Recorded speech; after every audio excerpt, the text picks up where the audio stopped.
저는 다이어트를 하실 때 계란을 2개씩 먹으라고 꼭 말씀을 드려요. 저는 계란을 먹으면서 항상 그런 생각을 합니다. '야 계란이 없었다면 얼마나 우리가 식단을 짜기가 어려웠을까.'라는 생각하거든요. 계란의 장점은요. 여러분들 잘 아시잖아요. 계란은 완전 식품이라고 하잖아요. 물론 뭐 비타민 C나 섬유질은 없어요. 모든 영양소가 거의 다 들어있는 것을 완전 식품이라고 합니다.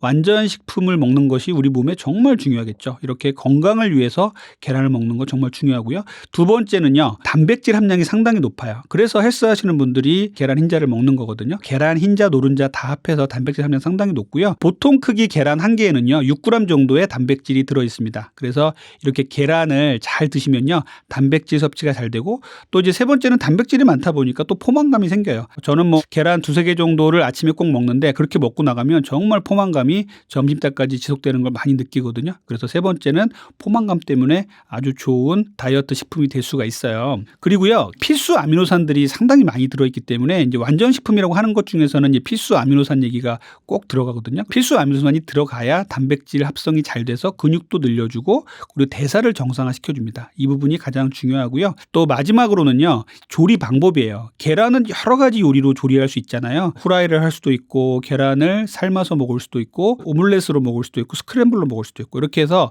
여러 가지 요리 방법으로 다양하게 먹으면서 좀 질리지 않게 먹을 수 있다는 이런 장점이 있습니다. 그래서 다이어트 할 때 정말 좋은 건강식품입니다. 계란을 먹는 방식 중에 제일 좋은 것은요. 삶은 달걀이고요. 또 추천을 한다면요. 오믈렛이나 스크램블 같은 걸 추천을 드려요. 약간 저온 요리잖아요.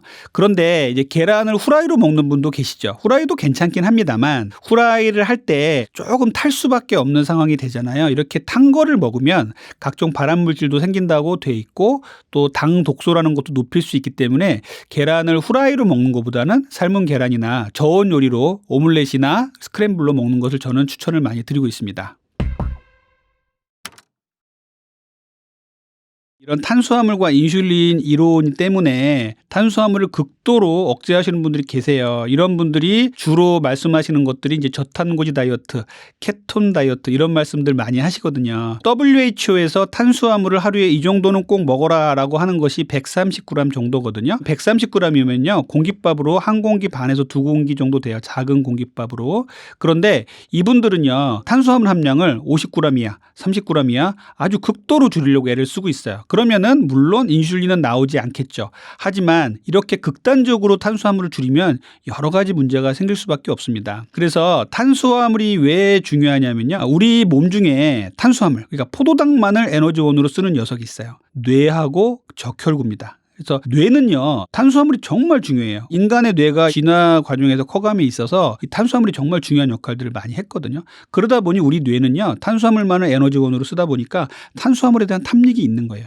그러니까 탄수화물은 먹어도 뇌에서는 질리지 않아요. 아 에너지가 계속 들어오네. 좋아하는 겁니다. 그런데 뇌에서 탄수화물을 좋다고만 생각해서 계속 먹으면 몸이 망가지겠죠. 그래서 우리가 정제된 탄수화물을 피하고 통곡류로 드시라고 말씀드리는 거거든요. 자, 탄수화물이 적은 아닙니다. 탄수화물을 악마화시키는 건 안 돼요. 탄수화물, 지방, 단백질은요. 3대 영양소예요. 반드시 우리 몸에 필요한 겁니다. 그런데 탄수화물을 극도로 억제를 해버린다고 우리 몸의 다이어트가 잘 될까요? 라고 한번 생각을 해보셔야 돼요. 그러면 초기에는요. 탄수화물이 안 들어오니까 몸이 무기력해지고요. 오히려 다이어트가 안 되고 피부 트러블부터 해서 여러 가지 몸에 문제가 생겨요. 이거를 케토시스라고 하는데 우리 몸에서 탄수화물이 너무 없어지면 케톤이 나오게 돼 있습니다. 이것들을 저탄고지 다이어트 하시는 분들이나 케톤 다이어트 하는 분들은 케톤이 나오니까 다이어트가 잘 되는 거다. 또 이런 증상으로 받아들이고 있는데 저는 그렇게 생각하지는 않습니다. 케톤까지 나오지 않게 하면서도 다이어트 할 수 있는 방법은 충분히 있어요. 그렇기 때문에 탄수화물을 극도로 억제하면 안 됩니다. 탄수화물이 다이어트 할 때 꼭 필요한 이유는요. 말씀드렸듯이 첫 번째 뇌와 적혈구의 에너지원이에요. 그렇기 때문에 탄수화물은 반드시 먹어줘야 되고요. 두 번째는요. 우리가 탄수화물이 부족해지면요. 우리 몸에서 어떤 반응이 생기냐면요. 근육을 빼다가 탄수화물 대용으로 쓰려고 하는 이런 역할들이 생기게 됩니다. 에너지원으로 자꾸 근육을 빼다가 쓰는 거죠. 그럼 어떻게 되냐면 마른 비만이 되는 거예요. 근육이 적어지는 이런 다이어트를 하시게 되는 겁니다. 세 번째는요. 지방 대사에도 탄수화물이 반드시 필요합니다. 지방은 탄수화물 불꽃 속에서 태운다. 최고다 이런 말이 있거든요. 그렇기 때문에 탄수화물이 지방을 태울 때도 반드시 필요해요. 그렇기 때문에 탄수화물을 극도로 억제하는 다이어트는 저는 바람직하지 않다고 생각해요. 예를 들어 이 저탄고지 하시는 분들이나 케톤 다이어트 하시는 분들은 이제 제가 이렇게 말씀드리면 반박을 하시는데 저는 이런 분들을 병원에서 다이어트 클리닉에서 아주 많이 봅니다. 케톤 다이어트나 저탄고지 다이어트 하다가 병원에 왔는데 살은 하나도 안 빠지고 여러 가지 문제가 생기면서 고지혈증이 너무 많이 높아지고 이런 분들 많이 계시거든요. 그리고 검사를 해보면 지방은 하나도 안 빠지고 근육만 빠지고 이런 분들 상당히 많이 계세요. 그래서 이렇게 우리 몸이 케톤이 나올 정도로 극도로 탄수화물을 억제를 해버리면요. 우리 몸에 좋은 효과가 있다라고 그분들은 얘기를 하시지만 저는 그렇게 생각하진 않아요. 케톤은요. 비상용 연료예요. 좋은 항공유, 휘발유가 있는데 등유나 디젤을 쓰는 거하고 똑같습니다. 그래서 우리 몸에서 케톤이 안 나오도록 우리 몸을 잘 관리하면서 다이어트하는 것이 저는 더 중요하다고 생각합니다. 탄수화물의 종류가 있어요. 탄수화물을 나쁜 순으로 쭉 나열을 해볼게요. 인류가 쌀을 빻아서 떡으로 만들고 이래서 먹는 탄수화물은 예전부터 먹었던 거예요. 빵도 그렇고 떡도 그렇고. 그런데 이 액상과당이라는 녀석은요. 한 번도 인류가 겪어보지 못한 합성으로 나온 당분입니다. 그러다 보니까 우리 몸에 들어가면요. 엄청나게 혈당을 빨리 올리고요. 다른 영양소로 작용하지 못하고 혈당만 올리고 끝나는 경우가 너무너무 많아요. 흔히 먹는 주스라든지 커피에도 액상과당 넣어서 먹는 거 있죠. 시럽을 짜서 먹는 것들, 그다음에 뭐 콜라라든지 사이다 이런 전통적인 클래식한 것들에는 다 이 액상과당들이 들어있어요. 액상과당이 제일 나쁩니다. 끊어 주셔야 되고요. 두 번째로는요. 빵, 떡, 면, 과자 같은 것들이에요. 이렇게 밀을 갈아서 빵으로 만들고 그리고 쌀을 잘 갈아서 떡으로 만든 이런 과정에서 정제된 탄수화물들이 많이 나오겠죠. 이러다 보면요. 우리 몸에 들어가서 흡수가 너무너무 빨리 되는 거예요. 정제란 말에서 가장 우리가 주목해야 될 건 뭐냐면요. 잘 갈아서 가루로 만들면은요. 섬유질이 다 파괴가 돼요. 섬유질은 혈당을 천천히 올리게 하고 우리 몸에 제4의 영양소로서 쓰여지는 중요한 녀석인데 이 섬유질이 파괴되면서 혈당을 너무너무 빨리 올리게 되는 것이죠. 그래서 빵, 떡, 면, 과자 같은 것들은 정말 피해 주셔야 돼요. 그리고 과일 주스 같은 것들을 좋다고 드시는 분도 계신데 과일도 과당과 설탕, 포도당이 다 들어있습니다. 그래서 과일을 또 갈아서 또 즙으로 내서 먹는 건 더더욱 안 좋아요. 빵, 떡, 면, 과자, 액상, 과당 그리고 과일을 간 것들은 저는 정말 나쁜 탄수화물이라고 생각해요. 그러면 좋은 탄수화물은 어떤 것이냐? 서양에서 식사용으로 먹는 빵은요. 우리나라 같이 아주 흰 빵을 많이 먹는 경우 드물어요. 거무튀튀하고 안에 잘라보면은 속에 통곡류라든지 견과류가 많이 들어있는 이런 호밀빵, 잡곡빵 이런 것들을 많이 먹는단 말이에요. 근데 우리는 어때요? 하얀 정말 입에서 살살 녹는 이런 빵 좋아하잖아요. 밥도 흰밥이 기름이 자르르 흐르고 이런 것들에 대한 로망이 되게 많은데 현미가 훨씬 좋은 거예요. 그래서 현미밥, 잡곡밥 그리고 오트밀도 갈지 말고 통오트밀 이런 것들을 먹는 것이 가장 좋은 탄수화물이에요. 이런 탄수화물을 위주로 드시는 게 가장 좋습니다.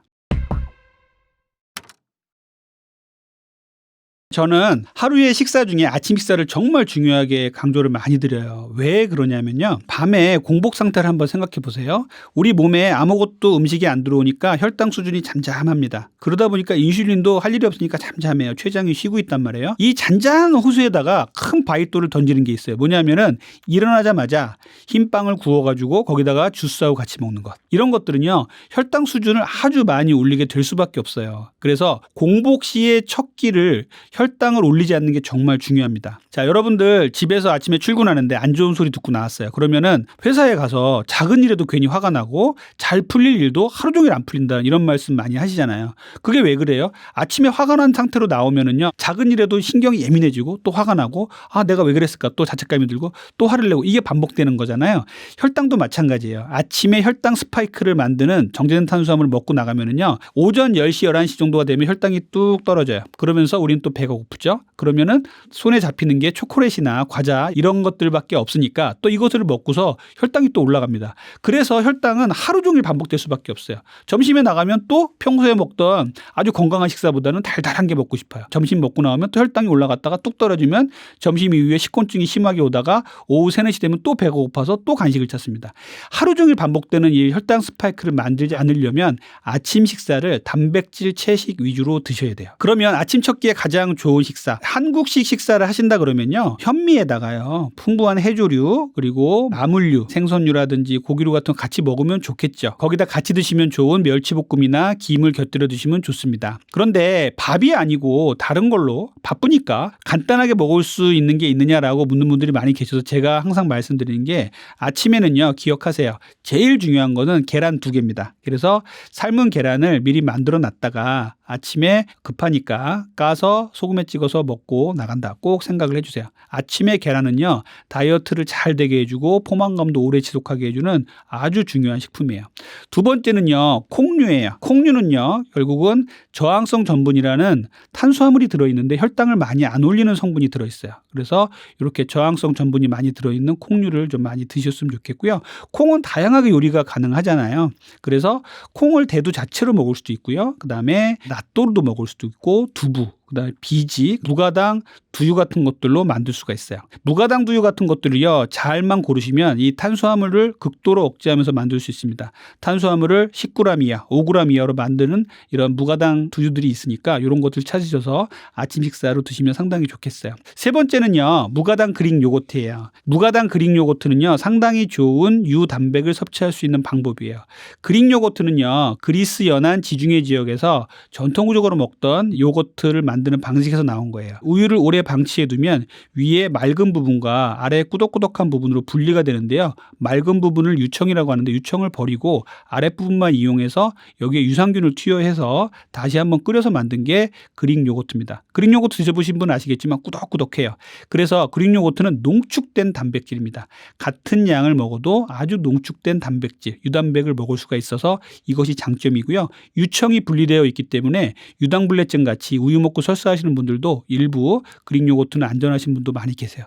또 하나는 그릭 요거트는 꾸덕꾸덕하지만 좀 부드러운 부분도 있기 때문에 토마토에다가 그릭 요거트 그리고 블루베리에다가 그릭 요거트를 같이 버무려서 먹는 거 상당히 좋아요. 토핑으로 이용하는 거죠. 이렇게 이용하시면 상당히 좋은 식사가 될 수가 있어요. 그래서 현대인들이 정말 바쁜데 간단하게 먹을 수 있는 게 없을까라고 고민하실 때 이렇게 계란 그리고 콩류, 세 번째 그릭 요거트 이렇게 말씀을 드리거든요. 이런 것들을 고르실 때는 탄수화물 함량이 정말 적은 것들 무가당으로 고르셔서 아침 식사 대용으로 사용하신다면 상당히 좋을 겁니다.